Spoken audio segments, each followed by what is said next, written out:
Pull over now. Officer, what's the problem? License and registration. Hands where I can see them. Of course. May I ask why you stopped me? I wasn't speeding. Just give me your documents. Nah, I'm reaching for my wallet. It's in my jacket pocket. Officer, I'm United States Senator Marcus Johnson. My credentials are in my briefcase. Sure you are, and I'm the Vice President. Keep your hands visible. Officer, I'm serious. I'm a sitting senator. You can verify this with one call. This stop appears to lack probable cause. Step out of the vehicle. You're under investigation for a stolen car. A stolen car? This is my personal vehicle. The registration will show it's registered to me. This is an unlawful stop. Officer Travis Bennett had been with the Virginia State Police for 7 years when he made a traffic stop that would end his career and cost the state $8.9 million.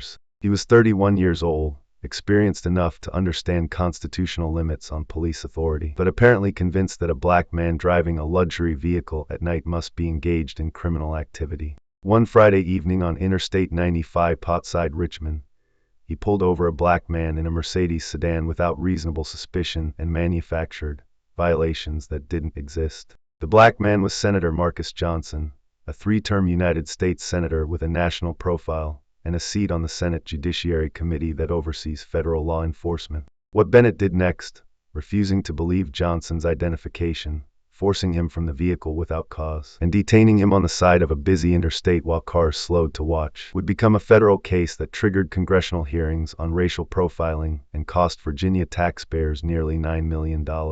His dashcam recorded everything. Multiple passing motorists captured video, and his department's failure to address 9 prior complaints would transform one illegal traffic stop into a national scandal that forced the resignation of the state police superintendent. A black man in his mid-50s, United States Senator Marcus Johnson, was driving northbound on Interstate 95 in his black Mercedes S-Class sedan, returning to Washington after a weekend at his home in Richmond.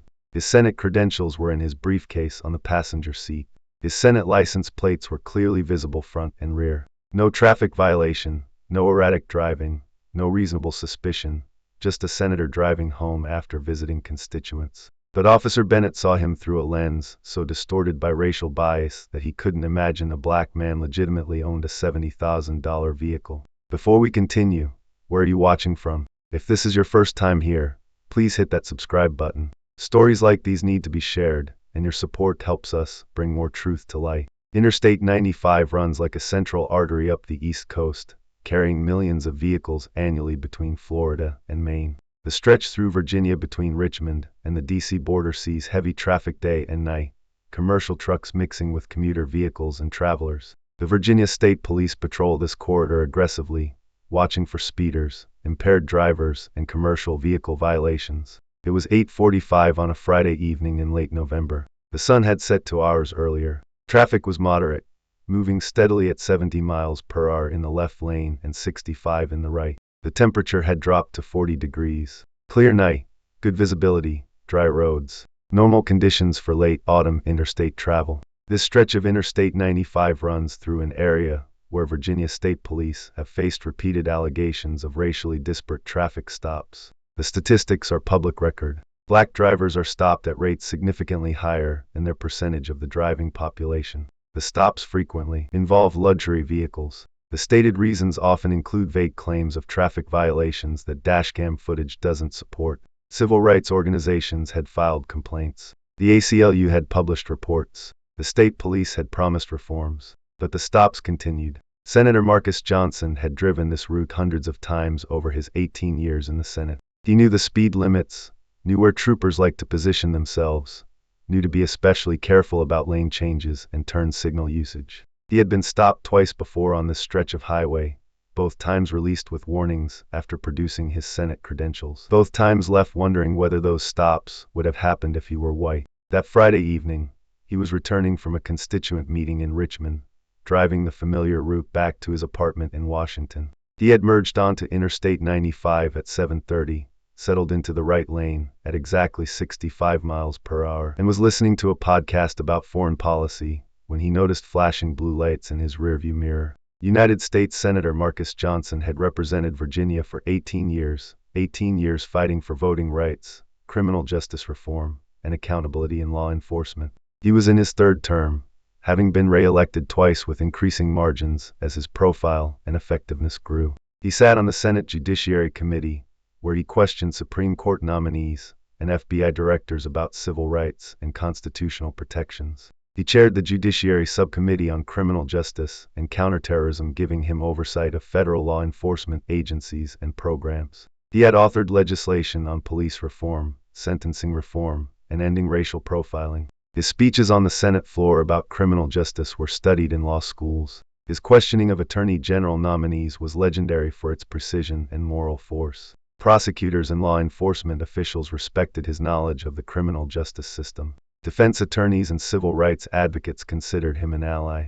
Presidents of both parties sought his counsel on judicial nominations. Johnson had graduated from Morehouse College with a degree in political science, then Harvard Law School, where he had been president of the Black Law Students Association and graduated magna cum laude. He had clerked for a federal appellate judge, then worked as a civil rights attorney for 12 years, representing victims of police misconduct, employment discrimination, and voting rights violations. He had won landmark cases against police departments, secured multi-million-dollar settlements for victims of excessive force, and established legal precedents on qualified immunity and municipal liability. At 42, he had run for the Senate from Virginia, winning a contentious primary and a close general election. He had been re-elected at 48 and 54, each time with larger margins and stronger support from both urban and rural voters. He had built a reputation for working across party lines on criminal justice issues while never compromising on civil rights principles. At 56 years old, Marcus Johnson was exactly where he had worked 3 decades to be: respected in the Senate, influential on justice issues, and positioned to shape federal policy on the intersection of race and law enforcement. He had 2 adult children, both attorneys following in his footsteps. He was divorced, maintaining friendly relations with his ex-wife who still lived in Richmond. He lived modestly despite his Senate salary, driving a car he had owned for 4 years, living in a 1-bedroom apartment near Capitol Hill, and spending his free time mentoring young black law students. He wasn't flashy. He wasn't seeking celebrity. He was a senator who believed in using political power to protect constitutional rights and hold government accountable. That Friday evening, Johnson had spent the day in Richmond meeting with community groups about voting access issues. He had attended a town hall at a black church, visited a youth center to talk about criminal justice careers, and had dinner with local Democratic Party leaders. At 7:15, he had left Richmond in his personal vehicle, a black Mercedes S-Class sedan he had purchased used 4 years earlier. The car had Senate license plates, both front and rear, clearly identifying it as belonging to a member of Congress. His Senate credentials were in his briefcase on the passenger seat, his officialed with his photo and the seal of the United States Senate. He wore a dark suit and tie, having come directly from his meetings without changing. He looked exactly like what he was, a United States Senator driving home after a day of constituent work. He merged onto Interstate 95, set his cruise control at 65 miles per hour, and settled into the right lane for the 90-minute drive to Washington. He wasn't speeding. He wasn't changing lanes erratically. He wasn't using his phone. He drove exactly as the law required, the way he always drove, knowing that black men in expensive cars attracted attention from police. And despite that caution, at 8:43, he saw the flashing blue lights of a Virginia State Police cruiser pulling up behind him. Travis Bennett was 31 years old. He had been with the Virginia State Police for 7 years, assigned to Interstate 95 patrol where traffic stops provided opportunities for drug interdiction arrests that could lead to promotions. He was ambitious, confident, and convinced that his instincts about suspicious vehicles were more reliable than they actually were. His supervisors described him as proactive and productive. Department code for makes lots of stops and finds occasional contraband but generates complaints about his methods. In 7 years, Bennett had compiled a record that should have resulted in pattern intervention. 9 complaints. 7 of them involved allegations of racial profiling, unlawful searches, or harassment of black drivers on Interstate 95. 2 had been sustained, resulting in written reprimands and mandatory retraining that Bennett completed but clearly didn't internalize. The other 7 had been closed as not sustained or unfounded, despite dashcam footage showing Bennett had stopped vehicles without clear violations and conducted searches without proper consent. Bennett had a documented pattern. He pulled over black drivers in luxury vehicles, cited vague traffic violations, and attempted to search vehicles looking for drugs or other contraband. A black businessman in a BMW. Then it claimed improper lane change. Dashcam showed proper signaling and safe lane change. Then it asked to search the vehicle. The driver refused. Then it detained him for 40 minutes waiting for a drug dog that never arrived. Complaint sustained. Then it received written reprimand. A black woman in a Lexus. Then it claimed following too closely. Dashcam showed appropriate following distance. Then it asked about drugs in the vehicle. The woman was a physician returning from a medical conference. Complaint sustained. Then it received mandatory training. A black family in an Escalade. Then it claimed the vehicle matched description of a stolen vehicle. No such report existed. Then it questioned the father in front of his children for 30 minutes. Complaint closed as not sustained because Bennett claimed he received information over the radio that wasn't logged. The pattern was documented across 7 years and 9 complaints. The evidence showed Bennett repeatedly targeted black drivers in expensive vehicles, manufactured violations, and conducted pretextual stops hoping to find drugs. But somehow Bennett remained on Interstate patrol, assigned to the route where his pattern was most pronounced and where his stops generated the most complaints. That Friday at 8:35, Bennett was parked on the shoulder near the Ashland exit, watching northbound traffic. He had made 3 stops that evening, all warnings, all black drivers in vehicles Bennett considered suspicious. He saw Senator Johnson's black Mercedes in the right lane, traveling at the speed limit. The car was expensive, well-maintained, and the driver appeared to be alone. In Bennett's mind that fit his profile. Black driver, luxury car, evening travel, worth investigating. He pulled onto the highway behind the Mercedes and paced it for 2 miles, watching for any violation he could use as justification for a stop. Johnson didn't speed. He didn't change lanes. He didn't touch his phone. He drove perfectly. So Bennett manufactured a violation. He claimed the Mercedes had crossed the white fog line on the right side of the lane. His dashcam would later show this never happened. At 8:43, Bennett activated his lights. Senator Johnson saw them immediately, checked his mirrors, activated his turn signal, and pulled onto the shoulder safely. He put the car in park, turned off the engine, turned on his interior dome light, and placed both hands on the steering wheel at 10 and 2. He had done this before. He knew the protocol. He knew the risks. Then it approached the driver's side window, his hand near his weapon. His dashcam was recording. Several passing motorists slowed to watch, some already reaching for their phones to record. Everything that happened next would be witnessed and documented. Do you think officers should face automatic termination after sustained complaints for racial profiling? Drop your answer below. Senator Johnson lowered his window as Officer Bennett approached. He kept his hands clearly visible on the steering wheel, his movements deliberate and calm. He had advised constituents on how to survive traffic stops. Now he was following his own advice. Pull over now. Johnson was confused. He was already pulled over. Officer, what's the problem? Bennett's voice was sharp and commanding. License and registration. Hands where I can see them. Johnson kept his voice professional and measured. Of course, officer. My license is in my wallet in my jacket pocket. My registration is in the glove compartment. May I ask why you stopped me? I wasn't speeding. I've been in the right lane at 65 miles per hour for the past 30 miles. Just give me your documents. Now. I'm reaching for my wallet now. It's in my inside jacket pocket on the left side. Johnson moved slowly, narrating his actions, his hands visible. He pulled out his wallet and removed his driver's license. Then I'm going to reach across to the glove compartment for my registration. Bennett watched intently, his hands still near his weapon. Johnson retrieved the registration and handed both documents through the window. Bennett glanced at the license. Marcus Johnson. Richmond address. He looked at the registration. Vehicle registered to Marcus E. Johnson. Officer, I need to inform you that I'm United States Senator Marcus Johnson. My Senate credentials are in my briefcase on the passenger seat. Those are Senate plates on my vehicle, front and rear. I'm returning to Washington from constituent meetings in Richmond. What is the reason for this stop?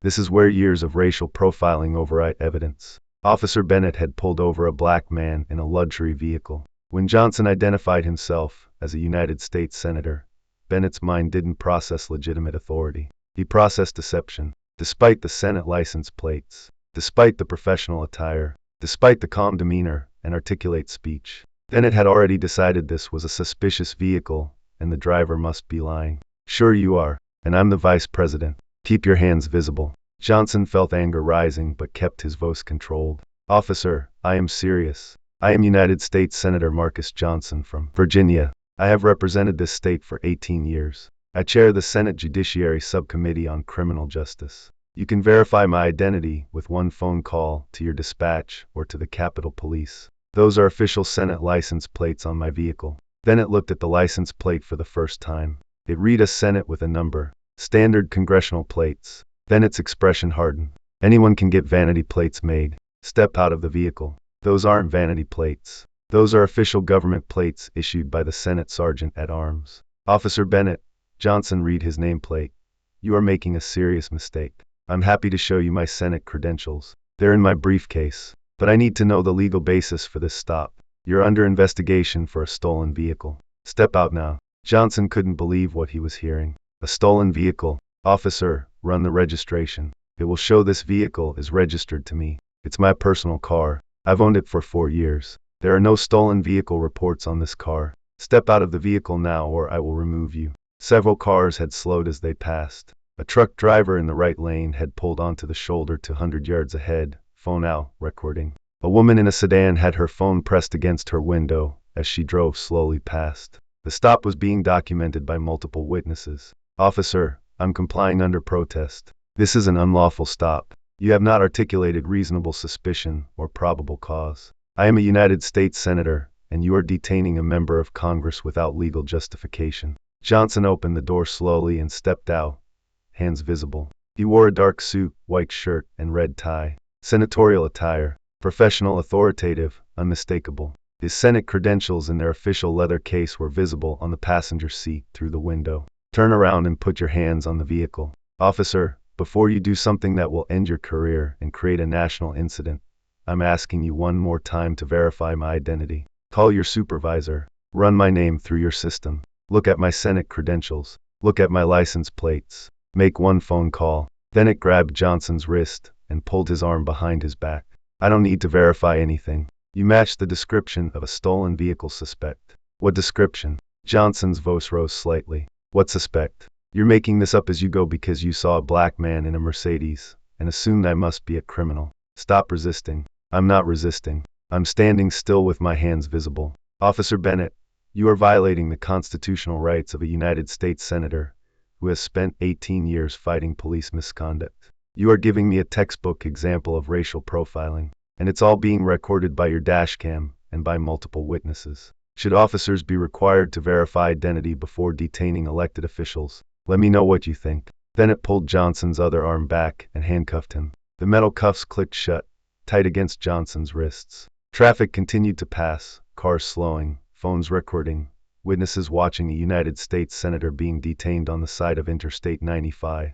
Bennett walked Johnson toward his patrol car. Johnson saw the truck driver ahead still recording. He saw other vehicles slowing with phones pressed to windows. This was being documented from multiple angles. Officer Bennett, Johnson said clearly for the recording devices, I am United States Senator Marcus Johnson. I represent Virginia in the United States Senate. I chair the Judiciary Subcommittee on Criminal Justice. You have stopped me without reasonable suspicion, refused to verify my credentials, and are now detaining a sitting senator. This is a violation of my Fourth Amendment rights and potentially a violation of federal law regarding interference with a member of Congress performing their duties. I am demanding that you call your supervisor immediately. You can make all the demands you want at the station. Bennett opened the back door of his patrol car and guided Johnson inside. A United States Senator, handcuffed, sitting in the back of a state police cruiser on Interstate 95 while passing motorists recorded video.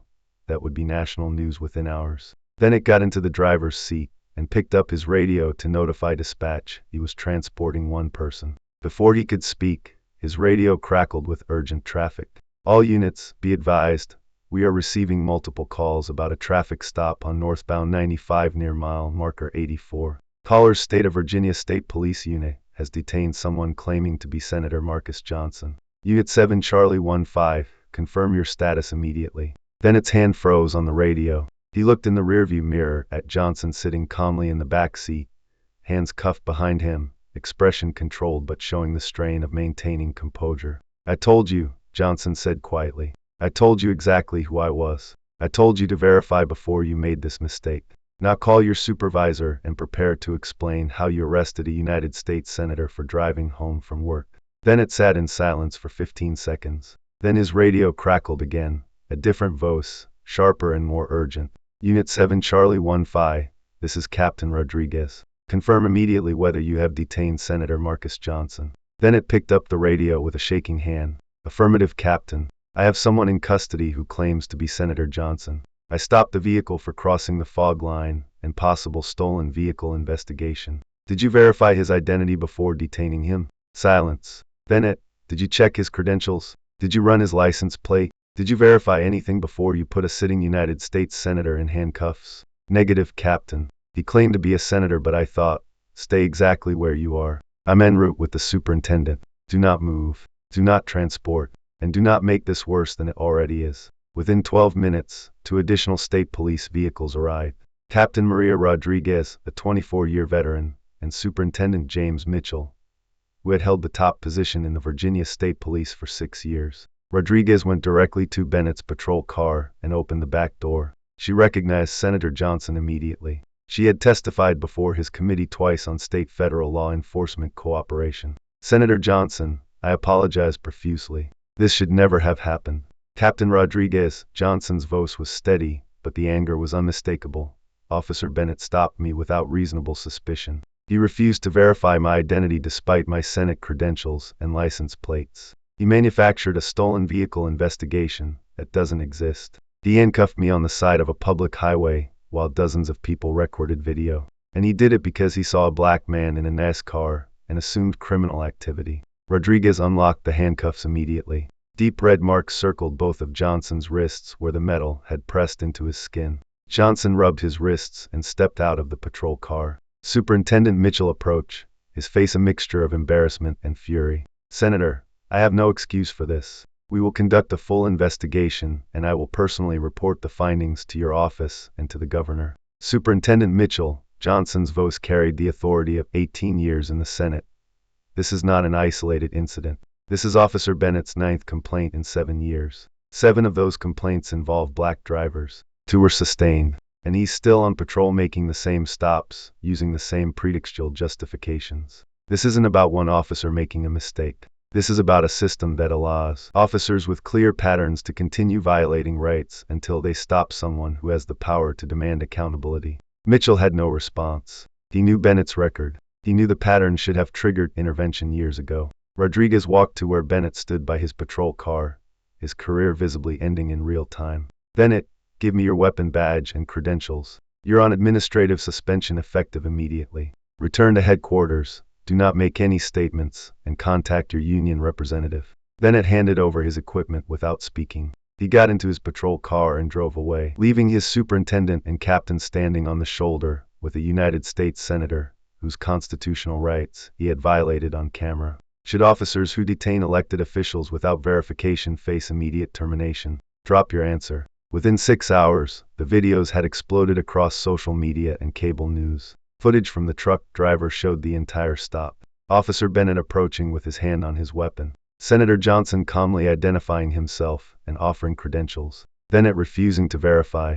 Johnson being handcuffed and placed in the patrol car. Multiple angles from passing motorists confirmed every detail. The dashcam footage, released after immense pressure from media and Congress, showed Bennett's stated reason for the stop, crossing the fog line, never occurred. Senator Johnson had driven perfectly legally in his lane. The stop had no legal justification from the beginning. A senator detained on Interstate after officer refuses to believe his identity. Virginia State Trooper arrests Senator Marcus Johnson on false stolen vehicle claim. Sitting senator handcuffed during traffic stop based on racial profiling. The outrage was immediate, widespread, and bipartisan. The Senate Majority Leader and Minority Leader issued a rare joint statement condemning the stop and announcing Senate Judiciary Committee hearings on racial profiling in law enforcement. The White House press secretary called the incident deeply troubling. The governor of Virginia personally apologized to Senator Johnson and announced an independent investigation. The Virginia Legislative Black Caucus demanded Bennett's termination and the superintendent's resignation.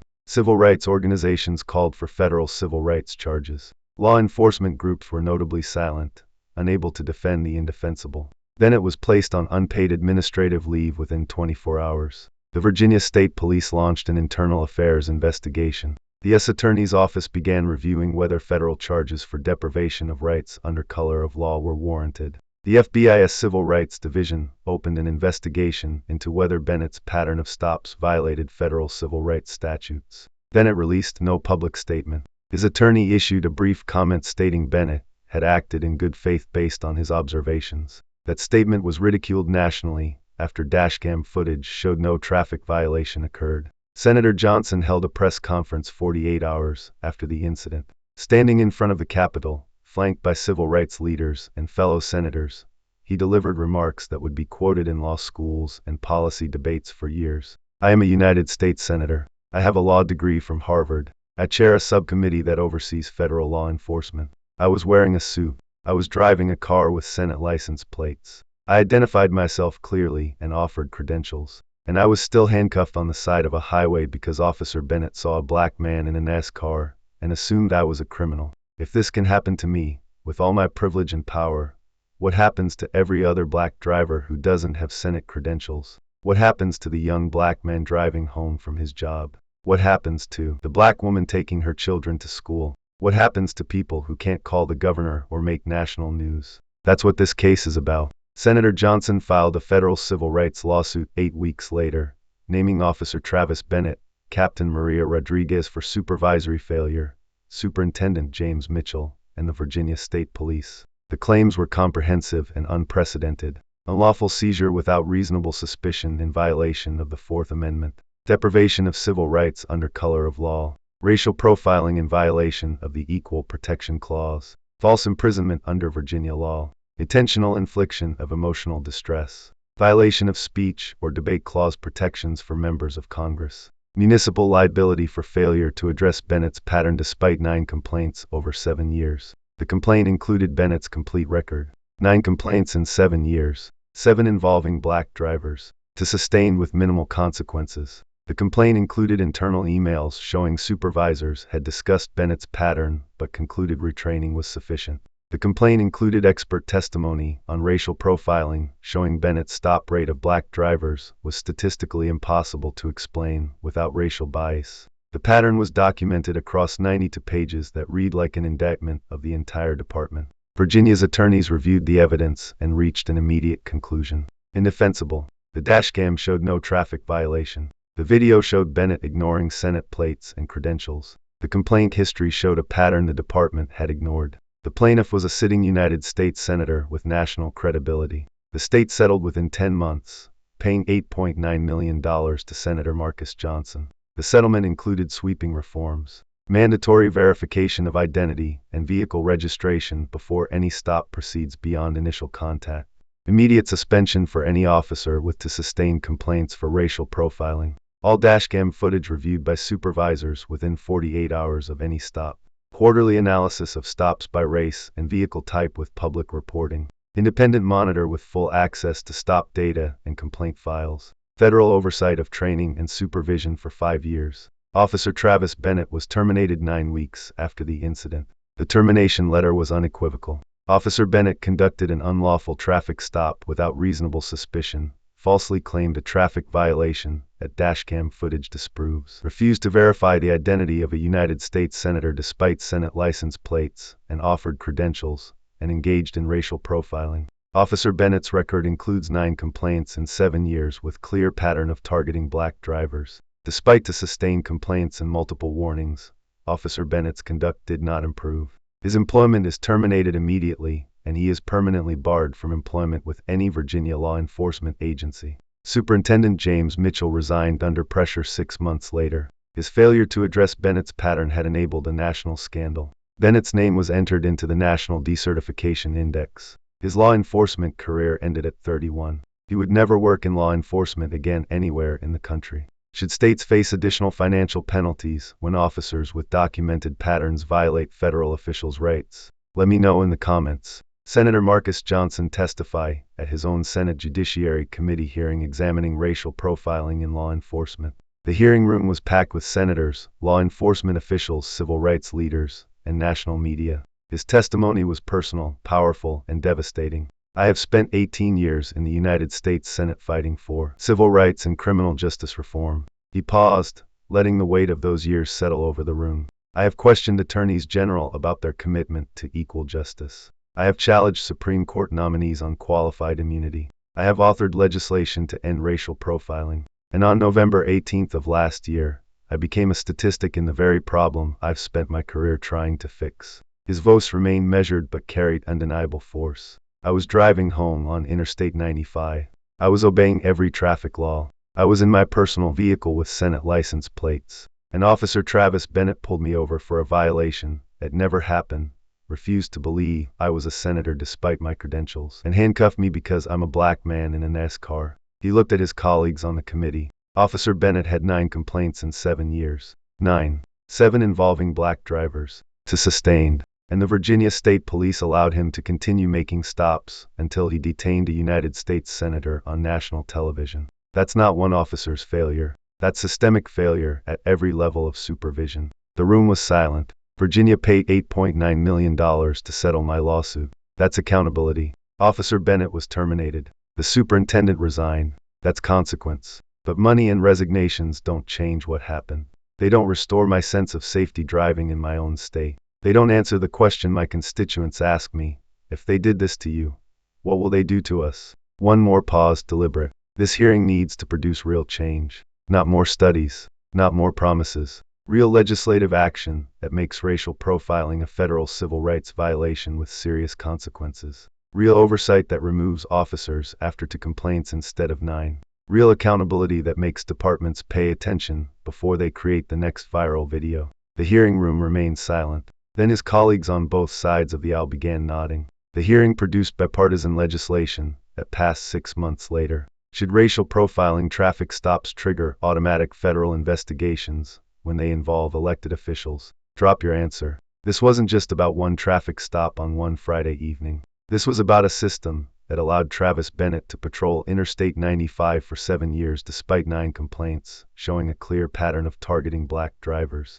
This was about supervisors who documented concerns but took no meaningful action. This was about a culture that valued drug interdiction arrests over constitutional rights and looked the other way when officers used racial profiling to choose their targets. Travis Bennett's record told a story that should have ended his career years earlier. 9 complaints in 7 years. 7 involving black drivers in luxury vehicles. To sustained with only written reprimands. Field supervisors had noted his pattern. Internal emails discussed his stops. But nothing changed because the system protected Bennett until he stopped someone powerful enough to force accountability. Travis Bennett's career is over. That's consequence. Virginia paid $8.9 million.